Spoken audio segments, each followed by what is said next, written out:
नमस्ते दोस्तों, बड़े दिनों बाद आज आए हैं हम पंचायती में, क्योंकि बीच में कुछ मजेदार सा हो नहीं रहा था, लेकिन पिछले एक दो दिनों के अंदर फिर से मजेदार घटनाएं होनी शुरू हुई हैं। और इसलिए मैं अपने साथ दो मजेदार मित्रों को लाया हूँ। अविनाश कल्ला जी टाइम्स ऑफ इंडिया में पत्रकार थे, फिर उन्होंने 10 साल से, पिछले 10 साल से बेरोजगारी को चुना हुआ है। मैं इनके सानिध्य में पिछले 1 साल से बेरोजगारी में हूँ। और अब हमारी इसी श्रेणी में, हमारे इस ग्रुप में शामिल हो गए अरविंद चोटिया जी, जिनको उनके सटायर के लिए हम सब लोग पहचानते हैं। दैनिक भास्कर से बहुत लंबे समय तक जुड़े रहे और हाल ही में हिसार में संपादक थे, और अब छोड़कर गोवा से बैठकर हमारे साथ इस पंचायती में जुड़े हुए हैं। तो अरविंद जी, सबसे पहले आपसे मेरा सवाल है कि चुनाव जब नजदीक आते हैं तो सामान्य तौर पे ये जो समय है ना, ये पत्रकारों का समय होता है कि खबरें, बहुत सारी चीजें। लेकिन चुनाव के समय में अगर किसी पत्रकार ने या किसी अधिकारी ने नौकरी छोड़ दी, तो इसका अर्थ ये माना जाता है कि वो टिकट मांगने की तैयारी में है। तो कल तो मैं आपके दोनों सूची में आपका नाम मैंने देखा नहीं। तो आप क्या कांग्रेस की सूची में आ रहे हैं या कहीं और से आप चुनाव लड़ने की तैयारी कर रहे हैं? देखिए, एक बड़ा अजीब तरह का दौर है ये कि पत्रकार जो हैं वो नौकरी छोड़कर उन पे उनके लिए खाली कयास रखते हैं, लेकिन अगर अफसर नौकरी छोड़ते हैं तो वो आमतौर पे राजनीति में जाया करते हैं। लेकिन अभी ये ट्रेंड भी है कि हमने हमने जगह खाली की तो अफसर भी पत्रकारिता में आ रहे हैं। ये मजेदार टाइम है। बस मैं कोई टिकट दे दे, किसी भी पार्टी से दे दे, चुनाव लड़ लेंगे बस। तो अगर क्योंकि टिकट हमारे की साथ दो बेरोजगार मित्र हैं जो हमें जी फंडिंग भी कर सकते हैं। इस बार फंडिंग की तो व्यवस्था ऐसी है कि अविनाश इसके बारे में ज्यादा बात करेंगे। लेकिन कल एक दो सूचियां आई हैं, और आप चूंकि मीडिया में रहे हैं, मैं थोड़ा सा हैरान था पत्रकारों की पूरी समझ को देखे कि उन्होंने पूरा इस तरह से माहौल बनाया कि वसुंधरा जी का नाम, दोनों सूची जो भाजपा की आई है, एक संकल्प पत्र की और एक प्रबंधन समिति की, उसमें नहीं है। तो वो हैरान थे कि ये क्या हो गया। अब मेरी जो समझ कहती है वो ये कहती है कि इसमें उनका होना संभवतः ज्यादा नेगेटिव होता, क्योंकि उनका जो ऑरा है वो एक अलग चीज है, और ये जो समितियां हैं कुछ और हैं। आपकी इस पर अंडरस्टैंडिंग क्या है? वसुंधरा जी को उन समितियों में होना चाहिए था, नहीं है, तो उसका प्रभाव हम कैसे देख रहे हैं? देखिए, जो कुछ भी आप देख रहे हैं वो सोशल मीडिया पे बहुत सारे लोग हैं जो जिनके फोकस में वसुंधरा राजे नाम रहता है। हर जगह वसुंधरा राजे को ढूंढेंगे और ये माहौल भी बना दिया गया है। और क्योंकि वसुंधरा राजे एक नाम है बीजेपी के अंदर, जो जिनका नाम होना चाहिए कहीं भी, अगर बीजेपी का कुछ भी होता है तो ये लोगों के दिमाग में है। फिर इनके जो नेता जो बयान देते हैं वो भी थोड़े से बचकाने लगे मुझे कि साहब वो हमारी नेता हैं, वो प्रचार करेंगी। तो आपको आपको इसमें से कैसा लगता है जब वो नेता बयान देते हैं कि ये हमारी मास लीडर हैं और वो बीजेपी के लिए प्रचार करेंगी? कैसा लगता है आपको? मैं तो इस चीज को प्राय ऐसे देख रहा हूँ कि वो एक कहीं ना कहीं जस्टिफिकेशन की कोशिश है। 2 बार की मुख्यमंत्री रही हैं पिछले 24 सालों की, अगर हम देखें राजस्थान की राजनीति, तो अशोक गहलोत और वसुंधरा ही रही हैं। तो इस तरह की बातें कहना ही बचकाना मुझे लगता है। तो इसलिए इस सवाल को मैं अविनाश जी की तरफ शिफ्ट करता हूँ कि अविनाश जी, ये जो पूरा सिनेरियो है, बार बार पिछले 1 डेढ़ साल से जब हम लोग पंचायती कर रहे हैं, लोगों से बात कर रहे हैं, एक पॉइंट हर बार आता है कि वसुंधरा नहीं तो और कौन। एक पक्ष जो है वो पूरी तरह से ये साबित करने में लगा हुआ रहता है कि बस ये आ रही हैं, आज आ गई, कल आ गई, इनके बिना नहीं होगा। दूसरा पक्ष ये साबित करने में लगा हुआ है कि बस अब खेल खत्म है। जबकि मुझे हमेशा मामला कहीं बीच में लगता है इसके। आप कैसे देख रहे हैं? देखिए, जैसे अरविंद जी ने कहा ना, बयानों पे गौर कीजिए। तो कल जो अरुण सिंह ने कहा कि हर नेता को उनके कैलिबर के हिसाब से काम दिया जाएगा, तो कल जो सूची में आए उनसे तय हो जाता है कि उनका कैलिबर उसके आगे नहीं है, इसलिए उनको बाहर रखा गया। तो जैसे हम बात कर रहे थे कि वसुंधरा जी पिछले 2 दशकों से अधिक में राजस्थान में भाजपा की सबसे कद्दावर नेता है। तो उनके लिए जो रोल है वो लास्ट में आएगा। तो जैसे मंच पे भी होता है ना, पहले सारे छोटे नेता बोल जाते हैं, फिर आते हैं। तो आई थिंक बीजेपी को भी ये पता है कि भले राजस्थान की परिपाटी ऐसी हो कि हर 5 साल में सत्ता परिवर्तन हो जाता है, और जो उनकी सबसे कद्दावर नेता है वो उसको एकोमोडेट करेंगे, उनके लिए रोल रखेंगे। पर ये बीजेपी पहले वाली बीजेपी नहीं है, अब ये थोड़ा चेंज में है, तो ये नाम आगे नहीं करेंगे। अभी तक ये हुआ है, शायद ये पहली बार होगा कि बिना वसुंधरा राजे के नाम के अगर वो चुनाव में जाते तो ये फर्स्ट होगा। और इस बीजेपी में फर्स्ट की कई ऐसी रवायतें हम देख चुके हैं। तो मुझे लगता है कि लास्ट में कोई न कोई एक ऐसा रोल देंगे जिसमें Vasundhara Raje just about centre में लीड करेंगी और बाकी सारी चीजें उनके इर्द गिर्द होंगी। ऐसी संभावनाएं पूरी है। और जैसे कि वो कह चुके हैं कि प्रधानमंत्री मोदी का नाम आगे रहेगा, तो उस पर कोई फाइट नहीं रहती। इसमें कोई अमित शाह वगैरह नहीं, वो इतने कद्दावर है कि उनके पीछे सारे नाम आ जाते हैं। तो उन्होंने वो टसल वहां सेटल कर दिया। कुछ एक जो मुख्यमंत्री पद के दावेदार थे वो कल की लिस्ट में आ गए। कुछ एक और जो बयानवीर थे उनको भी अकोमोडेट कर दिया। तो मुझे लगता है बीजेपी बहुत पेशेंटली अपना काम कर रही है। पर इस सारी चीज में एक चीज जरूर दिखती है नवीन जी, अरविंद जी से भी मैं उस पर उनकी राय जानना चाहूंगा कि बीजेपी को कहा जाता है party with difference and party with decision making ability. पर अगर राजस्थान को देखा जाए तो पिछले कई समय से ये चीज उनकी राजस्थान में नहीं बैठती। एक तो वो डिसीजन नहीं ले पाते, वो कोई फर्म चीज नहीं कर पाते। जैसे कल जब ये सूची आई तो मैंने एक ट्वीट लिखा था कि BJP is beating around the Bush. वो आ रहे, प्रेजेंस बता रहे, पर वो ये मेन मुद्दे पे नहीं आ रहे कि वसुंधरा राजे का क्या हो। और वो इस सवाल से कन्नी काटे जा रहे हैं। पर वो खबरों में बने रहते हैं। अब देखिए आते आते क्या होगा। बिकॉज एक बात और है जो मैं हमेशा कहता हूँ कि भाजपा और वसुंधरा राजे दोनों बहुत प्रैक्टिकल। क्या भाजपा को पता है कि अगर उन्हें सत्ता लानी है तो उन्हें वसुंधरा राजे को साथ रखना होगा।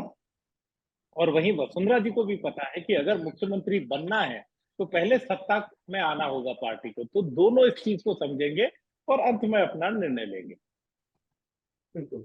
तो इसी सिचुएशन में अगर हम अभी एक चेंज जो हम देखते हैं, आज मध्य प्रदेश में बीजेपी ने मध्य प्रदेश छत्तीसगढ़ में कुछ सीट्स के ऊपर नाम घोषित कर दिए हैं।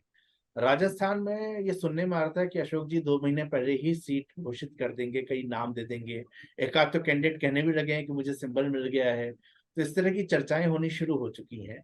तो बीजेपी की जो ये स्ट्रेटेजी है, आपको लग रहा है कि बीजेपी राजस्थान में जो स्थिति है यहाँ पर भी संभव है कि वो पहले ही कई नाम आने वाले 10-15 दिनों में हम कुछ सीट्स पे नाम देख सकते हैं, लोगों के सुन सकते हैं? देखिए जो आप सीटों का जायजा दे रहे हैं उस खबर पे ये है कि ये वो सीटें हैं जो मूलतः है उनकी स्ट्रॉन्ग सीट्स नहीं है। तो उसी खबर में एक ये कयास था कि 19 सीटें जो डी कैटेगरी में रखी है भाजपा ने, इसको कभी नहीं जीतते। तो हो सकता है उन कमजोर सीटों पे कैंडिडेट पहले रख ले। पर मुझे ऐसा राजस्थान में कुछ होता नहीं आएगा।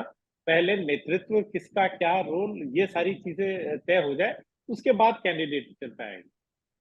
और मुझे लगता अरविंद। है कांग्रेस शायद अपने नाम पहले दे दे बिकॉज वो इनकम्बेंट है। बीजेपी अपने पत्ते, वो कहते हैं ना, keep your cards close to your chest, तो वो रखेगी। और सूची बीजेपी की बाद में जारी होगी। हम्म। अरविंद जी, एक बड़ी बड़ी मजेदार चर्चा है। कल मैं और अविनाश जी बैठे थे तब ये चर्चा कहीं निकल के आई कि भाजपा तो हार रही है राजस्थान, लेकिन फिर दूसरी चर्चा आई कि कांग्रेस हार रही है राजस्थान। तो कांग्रेस भी हार रही है, भाजपा भी हार रही है, तो जीत कौन रहा है यहाँ पर? देखिए, जीतेगा तो आम आदमी ही, जो वोटर है वही जीतेगा। हाँ हाँ। अ, लेकिन अभी ये हार जीत का कुछ भी हमें कहना, थोड़ी जल्दबाजी होगी मेरे हिसाब से। अभी एक एक बोलते हैं, अपने टर्म है राजस्थानी में, चुनाव मंड्या कोनी।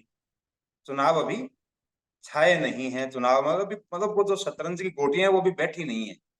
अभी इधर भी जी। पता नहीं है कौन क्या करेगा, इधर भी पता नहीं है। तो ये करीब करीब आप मान लीजिए कि अक्टूबर के लास्ट में जाकर आप थोड़ा बहुत समझ सकते हैं कि चुनाव किस तरफ जाने वाला है। उसके पहले ये सारी बातें हैं, क्योंकि अब जब तक लोग हैं, हथाई का अपना कल्चर है, तो वो बातें तो होंगी। फिर अभी अभी हम ये नहीं कह सकते ये जीत रहे हैं या हार रहे हैं। हाँ, आमतौर पर जो सरकार होती है जिसकी भी, उसके प्रति एक अलग तरह का गुस्सा हुआ करता है। वो उसको इस बार काफी मैनेज किया गया है, बहुत ज्यादा मैनेज किया गया है। इतना कभी मैनेज नहीं किया गया। या तो इनको, इनके पास में कोई स्ट्रेटजी बहुत अच्छी है, या फिर ये जो बीजेपी के जो लोग हैं, इनके कारण से उनकी स्थिति अच्छी है। क्योंकि बीजेपी में जो क्राइसिस है अभी, बहुत अलग तरह का है। इतने सारे सेनापति खड़े हुए हैं कि बीजेपी के कार्यकर्ता ही कंफ्यूज हैं कि हमें, हमारा नेता कौन है, हमें किसके पीछे होना है, किसकी आवाज पे आगे चलना है, ये उनको भी पता नहीं है अभी। तो सारा एक खेल कंफ्यूजन में चल रहा है। क्या कार्यकर्ता, क्या इनके वोटर, कुछ भी। कांग्रेस में अभी इतनी क्राइसिस नहीं है नेतृत्व की। लेकिन ये जो गुस्सा मैनेज होता दिख रहा है, ये तो एक तरफ हमें दिखा कि महंगाई राहत कैंप आ गई, स्कीम्स चली, इतने सुंदर होर्डिंग पोस्टर। वो कई बार क्या होता है, शाइनिंग इंडिया, मुझे वो वाजपेयी जी का ध्यान है कि वो भी ऐसा ही लगा था कि सब कुछ बेहतर चल रहा है। लेकिन क्या वो बेरोजगार जिन्होंने 18 पेपर लीक झेले हैं, वो बेरोजगार जो अभी चुप बैठे हैं, उनकी कोई नहीं सुन रहा, क्या वो बेरोजगार इन सारे होर्डिंग्स को, इन कैंप्स को देख के अपना गुस्सा खत्म कर देंगे? जो क्राइम में जिन लोगों के परिवारों के लोग मरे हैं, या उन महिलाओं के साथ जिनके अपराध हुए हैं, आज वो भी चुप हैं, लेकिन क्या वो लोग वोटिंग के समय में ये सारी चीजें भूल जाएंगे? तो कहीं ऐसा तो नहीं कि एक ओवरऑल ऊपर से एक माहौल बना जा रहा है, लेकिन अंडर करंट है। और यही स्थिति अगर हम देखें 2014 में भी था, जब लग रहा था कि बीजेपी सेंटर में आएगी, लेकिन बहुमत नहीं लाएगी। लेकिन अंडर करंट का अंदाजा किसी को नहीं था कि नीचे जो लोग चुप बैठे हैं, वो किस कदर कांग्रेस सरकार से नाराज हैं और बीजेपी को वोट देने वाले हैं। क्या वही की वही सिचुएशन राजस्थान में होने की संभावना नहीं है? दो चीजें हैं। अटल जी के टाइम पे जो शाइनिंग इंडिया था वो टोटलिटी में था, मतलब उसमें इंडिविजुअल्स उसमें ज्यादा शामिल नहीं थे, उसमें किसी को भी डायरेक्ट उस टाइम पे बेनिफिट्स जिस तरह से आज मिल रहे हैं वो नहीं मिल रहे थे। जैसे आज मोदी जी कहते हैं कि हमने ये दिया है, तो वो लोगों के पास में चाहे टॉयलेट है, चाहे आवास है, चाहे ये सिलेंडर है, या चाहे जो किसानों के खाते में जो कुछ भी आता है, तो वो है इनसे सीधा सीधा है। ऐसे ही अशोक जी जो है वो दे रहे हैं सबको भी। आपके घर में जो बिल आ रहा है बिजली का, उसमें कुछ राहत मिल रही होगी। अब अगर आप उस में उस आते आते हैं उसमें भोजन के पैकेट्स में, तो वहां भी वो भी मिल रहा है, पेंशन मिल रही हैं, और बहुत सारे तरह के ये चीजें हैं जो लोगों को डायरेक्ट मिल रही है। किसानों को भी काफी चीजें इन्होंने जो बिजली में किया गया है, घरेलू बिजली में, वही इन्होंने कृषि कनेक्शनों पे बहुत पहले किया था। तो ये चीजें सीधे मिल रही है आदमी। अटल जी वाला जो शाइनिंग इंडिया था और ये वाला है, इसमें थोड़ा सा ये बेसिक डिफरेंस है। बाकी जब ये चीजें होती है, फिर इनके थोड़े प्रचार की स्ट्रेटजी भी बहुत आक्रामक है इस बार। और दूसरा, आप देखिए कि आप पहले टर्म के अशोक जी में, दूसरे टर्म के अशोक जी में, और तीसरे टर्म के अशोक जी में, आप तीनों में बहुत बड़ा डिफरेंस पाएंगे। अलग अलग टाइम पे अलग अलग तरह के अशोक जी हैं। तो ये ठीक है जी। कि गुस्सा जो होता है वो सरकार के खिलाफ होता ही है। जैसे कोई किसी की सरकार होती तो पेपर से आउट है तो उसका गुस्सा भी है, तो उधर भर्तियों की घोषणाएं भी हैं, अभी नियुक्तियां भी मिलने वाली हैं, और नई भर्तियां भी हो रही है। गुस्सा है, उनमें भी है। क्राइम नो डाउट जबरदस्त रहा है। ऐसा क्राइम भी कभी नहीं रहा। लेकिन अब ये कह सकते हैं कि क्राइम तो सब जगह ही होता है, हमने कंट्रोल जी। किया है, हमने ये किया है। लोग उसको लास्ट टाइम पे कितना मानेंगे कितना नहीं मानेंगे, इसका अभी पता नहीं है। जैसे जैसे चुनाव आएगा वैसे वैसे, अभी मैं भी निकलने वाला हूँ, अविनाश जी भी निकलने वाले हैं जल्दी ही, उम्मीद है। तो जब लोगों के बीच में जाएंगे, वोट मांगने नहीं, राय लेने के लिए, जी। तो ये सारी चीजें सामने आएंगी, तब हम आपको बिल्कुल। बताएंगे। अभी थोड़ा जल्दी है, अभी थोड़ा जी। जल्दी है कुछ भी कहना।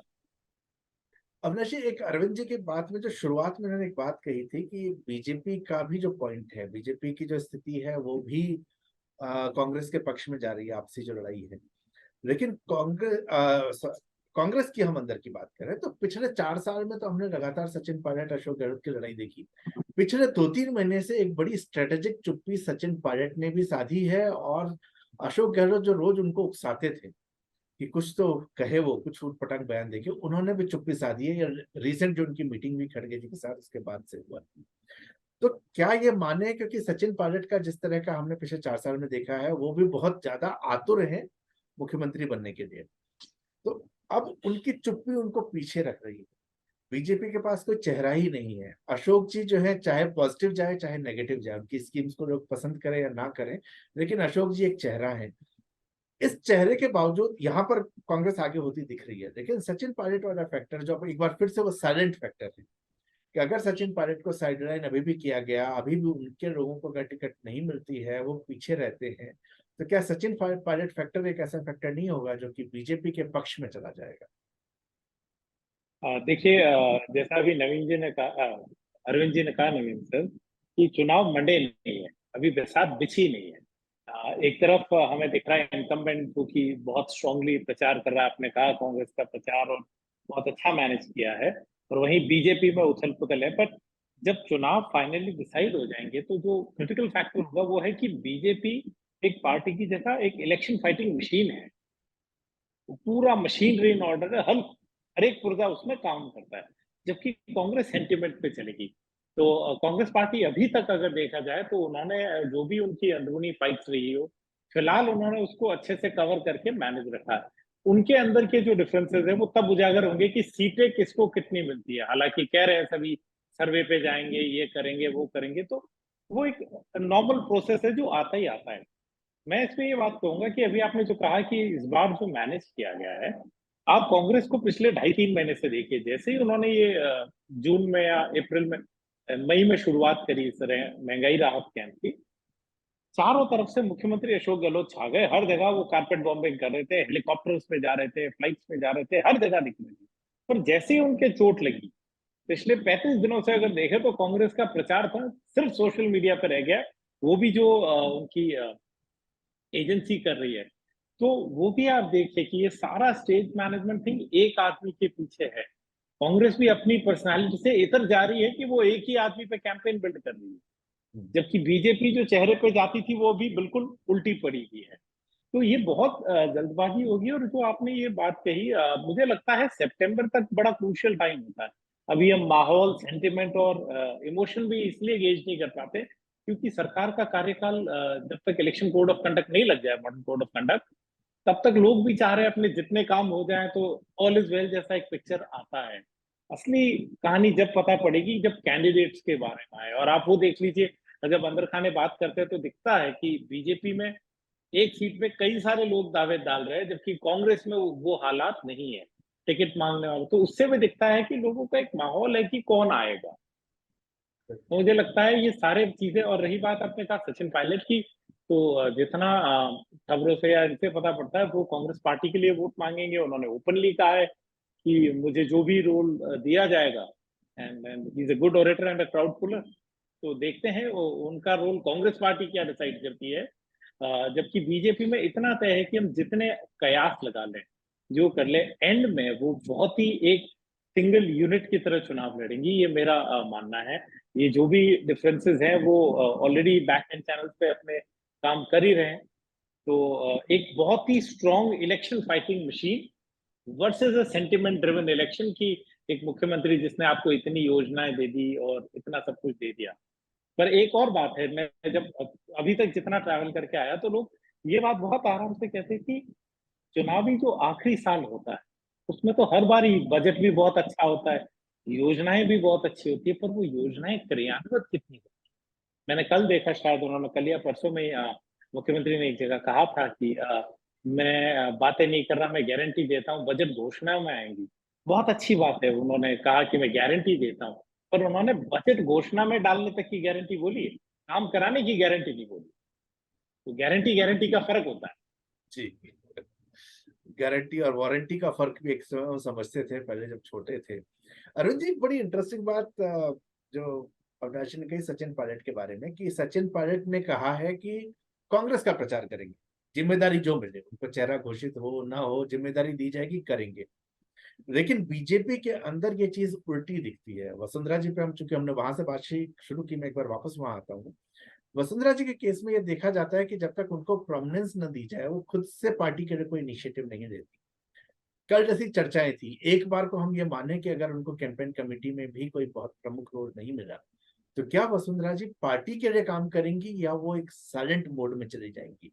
और इसके साथ में एक सवाल और जोड़ना चाहूंगा कि पिछले 24 साल से जो हम देख रहे हैं, अशोक गहलोत और वसुंधरा जी के चेहरे पर चुनाव होता रहा है, लेकिन एट द सेम टाइम इस बार जब मोदी के चेहरे की बात हो रही है, उत्तर प्रदेश जैसा क्रूशियल स्टेट जहां बीजेपी इतने सालों तक बाहर थी, वहां बीजेपी बिना किसी चेहरे की घोषणा के मोदी के नाम पर जीती थी। लेकिन राजस्थान में कहा जा रहा है ये नहीं होगा। तो मैं इन दोनों चीजों पे आपको जानना चाह रहा हूँ कि अगर वसुंधरा जी को मेन रोल ऐसा कुछ नहीं मिला तो उनका आपको क्या लगता है कि क्या व्यवहार रहेगा, किस तरह से पार्टी के लिए काम करेंगी? और दूसरा कि अगर चेहरा नहीं घोषित है, मोदी सिर्फ मोदी के नाम से कितना प्रभाव पड़ने वाला है? देखिए, जहां तक बात वसुंधरा जी की और उत्तर प्रदेश की है ना, तो दोनों का कोई कंपैरिजन नहीं है। वसुंधरा जी पिछले 25 साल से राजस्थान में बीजेपी का चेहरा हैं और निर्विवाद चेहरा कह सकते हैं आप, क्योंकि 2 बार वो बहुमत की सरकार के साथ में आई हैं। पहली बार भी बहुमत की सरकार वही लेके आई थी, और उनमें करिश्मा तो है, इससे कोई इनकार नहीं किया जा सकता। बाकी आप तो देखते हैं कि यहाँ वसुंधरा जी नहीं, सारे ही नेता अपने अपने लिए काम कर रहे हैं। बीजेपी के लिए मुझे नहीं लगता कोई भी नेता काम कर रहा होगा। सबकी अपनी अपनी एक तरह से कहे ना दुकान है, और उसको सब चमकाने में लगे हुए हैं। तो वसुंधरा जी तो उनकी लीडर हैं, खैर। जी। तो उनका एक अलग तरह का रुतबा है, अलग तरह का मामला है। और बहुत सारे जो बड़े मौके होते हैं उस पे, उनमें भी वसुंधरा जी का गायब रहना चर्चा में आता है। ये पहला कार्यकाल है उनका विपक्ष में रहते हुए, जब वो राजस्थान में बहुत लंबे टाइम तक रही हैं, बहुत लंबे टाइम तक अलग अलग संभागों में अलग अलग तरह की यात्राएं की हैं। लेकिन उनमें सब में यही उठता रहा कि उसमें ये जाएंगे, ये नहीं आए, ये नहीं आए। आपने उनका सालासर में जी। जन्मदिन वाला प्रोग्राम भी देखा होगा, कि इधर इनका जन्मदिन का प्रोग्राम है और उधर उन्होंने उसी दिन विधानसभा का घेराव रखा है संगठन ने। तो संगठन में और वसुंधरा में ये एक दूरी बहुत लंबे टाइम से है। जब ये उनके लिए काम नहीं करेंगे, तो एक होता है ना, बच्चों के बीच में भी लड़ाई होती है, हम तेरे लिए क्यों करेंगे, फिर दोस्तों के बीच में भी होता है ये। तो उस तरह की ये चीज चल रही है। और एक तो होता है दिखता नहीं है, ये होता भी है और दिखता भी है साफ साफ। ये बीजेपी की, राजस्थान बीजेपी की बड़ी समस्या है। दूसरा, अ, मोदी जी का चेहरा स्ट्रांग है, इसमें कोई शक नहीं है, लेकिन राजस्थान में मुख्यमंत्री का चेहरा हमेशा रहा है। चाहे पहले उनसे, वसुंधरा जी से पहले भैरव सिंह जी थे, तो वो एक सत्र नेता थे 77 से भी पहले से, जब उनकी पहली बार जनता पार्टी की सरकार आई थी। उसके बाद में 93 में भी वो नेता थे। भले ही टांग खिंचाई उस टाइम से होती रही हो, लेकिन नेता एक थे। और इसके बाद में जब भैरव सिंह जी राजस्थान में नहीं थे, तब वसुंधरा जी नेता बन के आई थी। और पिछले चुनाव में भी ये इशू चला रहा था कि अभी ये इनको नेता घोषित करेंगे या नहीं करेंगे, करेंगे नहीं करेंगे। लेकिन लास्ट में उनको नेता घोषित किया गया। चुनाव भले ही हारे, लेकिन नेता उनको घोषित करना पड़ा था। इस बार नेता घोषित नहीं किया गया है। इस बार नेता घोषित किसी को भी नहीं किया गया है। इसका कारण यही है कि इस लड़ाई को रोका जाए कैसे भी करके। लेकिन इनमें अभी तक कोई तादात्म्य, कोई तालमेल बिठा नहीं पाया। इनका जो बहुत मजबूत नेतृत्व बताया जाता है, कि इनके एक आंख के इशारे से सब कुछ ऐसा और वैसा हो जाता है, तो वो अभी तक नहीं कर पाए हैं। आगे ये कैसे करेंगे, और इतना जो कुछ रायता बिखेर चुके हैं अब तक, उसको समेटेंगे कैसे, ये बहुत। तो अविनाश जी बहुत ही क्या बोलते, बहुत आशावादी हैं। मैं इतना ज्यादा आशावादी नहीं हूँ। हम्म। जी। तो आशावाद के देखिए, साथ साथ मैं आखिरी। आशावाद से जी। एक और बात कहता हूँ जी। कि नवीन जी, आपने कहा ना क्या होगा, अक्सर हम लोग जो है ना, हमारी बिरादरी जो पंचायती करती है, हम करती है, हम पहले से स्पेकुलेटिव हो जाते हैं। देखिए, पॉलिटिक्स एक बहुत डायनेमिक चीज है, इसमें कोई 2+2 4 नहीं होता। आप तो खुद चुनाव लड़ चुके हैं, हम तीनों में से आप इकलौते एक्सपीरियंस कैंपेनर है जिसने चुनाव लड़ा है, पर्चे पे नाम था। तो इक्वेशन लास्ट में कैसे बिगड़ेगी, हर एक स्ट्रैटेजी को नया देखा जाता है। तो there is always a first time. तो राजस्थान में मैं ये कहूंगा कि जो मैंने 2009 में जब आया था यार, तो मैंने यहाँ के लोकसभा चुनावों के बाद से चुनाव देखने शुरू करे हैं। तो ये फर्स्ट टाइम होगा कि एक एक्टिव पॉलिटिक्स रहेगी। आप देखिए, अरविंद जी इस पे ज्यादा बताएंगे कि पहली बार हुआ है कि राजस्थान 5 साल खबरों में रहा है। किसी न किसी बिल्कुल। तरह की खबरें, राजनीतिक खबरें, नेता आ रहे हैं, नए नेता बन रहे हैं, जो ओल्ड गार्ड है दोनों पार्टीज में, उसको चैलेंज किया जा रहा है, नए नेता अपना हेड काउंट करवा पा रहे हैं।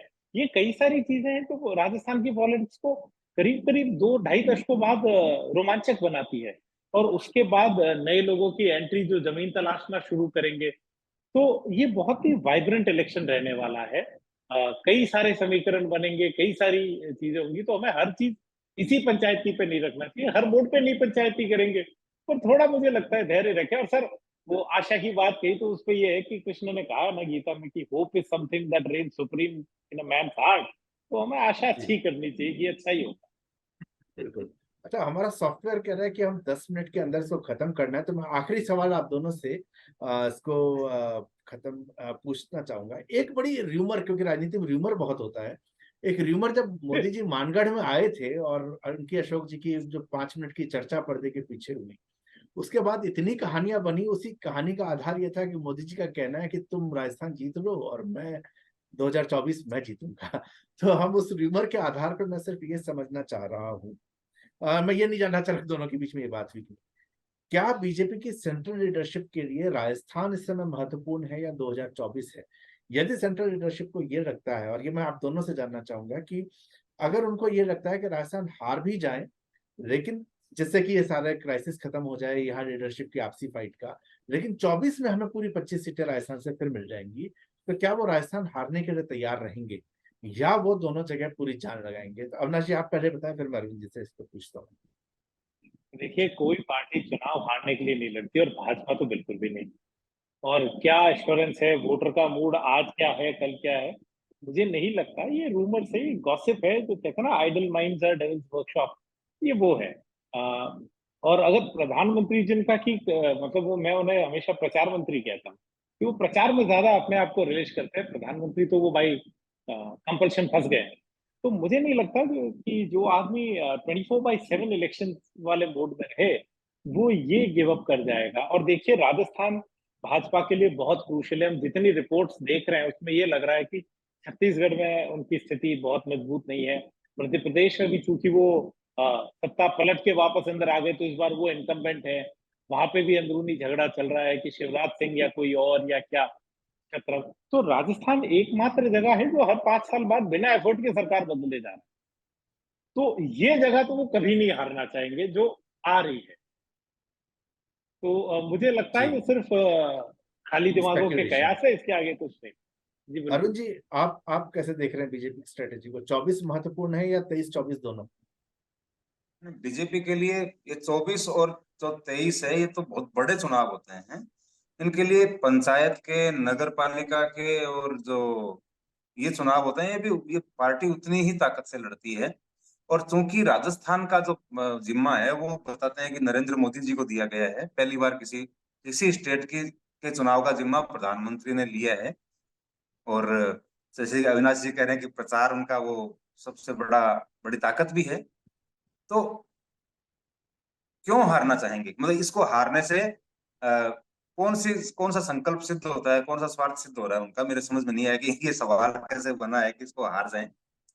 हमेशा क्या होता है, सत्ता का सेमीफाइनल बोला जाता है। राजस्थान, मध्य प्रदेश, छत्तीसगढ़ और दिल्ली का चुनाव पहले साथ में होता था, जो हाँ, तो होता था। 2013 के बाद में उसका वो 15 में चला गया। मतलब वो 20 में आगे आगे चला गया वो।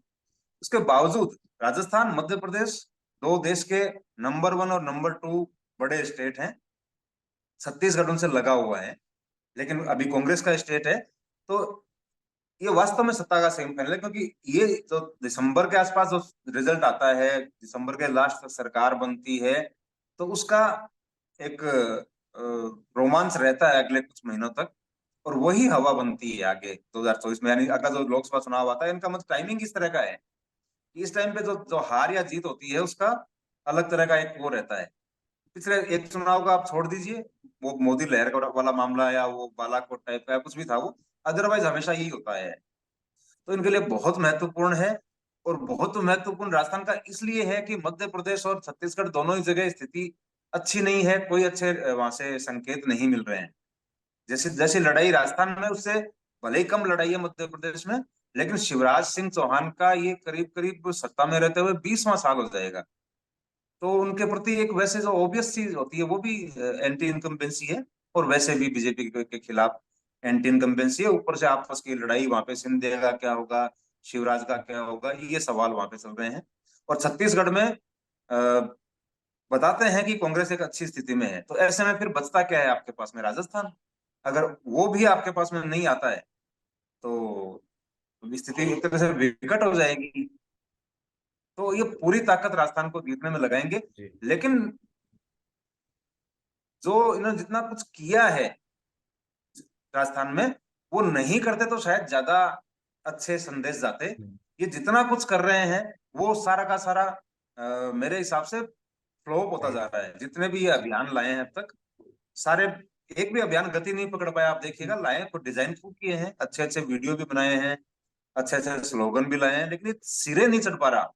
और सिरे इसलिए नहीं चढ़ पा रहा कि कोई कोई एक ऐसा नहीं है जिसके पीछे सब चल सके।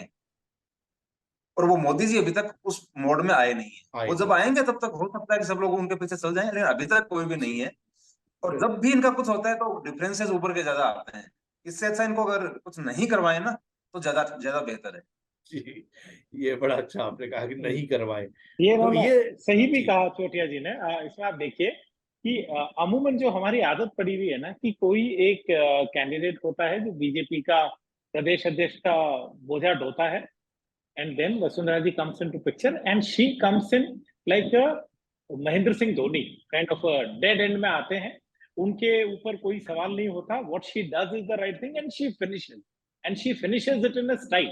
अब इस बार ये हुआ कि इन्होंने एक नया बैट्समैन पूरे टाइम तक रखा, और ये जो इनके नए प्रदेश अध्यक्ष आए, इनकी ये हालत हो गई कि राजस्थान की पिच पे रणजी खेलते थे और अब इन्हें कह दिया गया है कि आप लॉर्ड्स के स्विंग होते हुए ग्राउंड पे जाएं। तो इन्हें समझ ही नहीं आ रहा हो क्या रहा है। तो इनके साथ बड़ी अजीबोगरीब, जो इन्होंने चोटिया जी ने कही कि स्ट्रैटेजी जो भी वो ला रहे हैं वो फ्लॉप सी होती जा रही है। ना नया आदमी, ना नई एनर्जी, कुछ भी नहीं आया। इससे अच्छा तो जो यथावत चल रहा था उसी में कोई सामंजस्य बिठा लेते तो शायद स्थिति ठीक होती। बिल्कुल।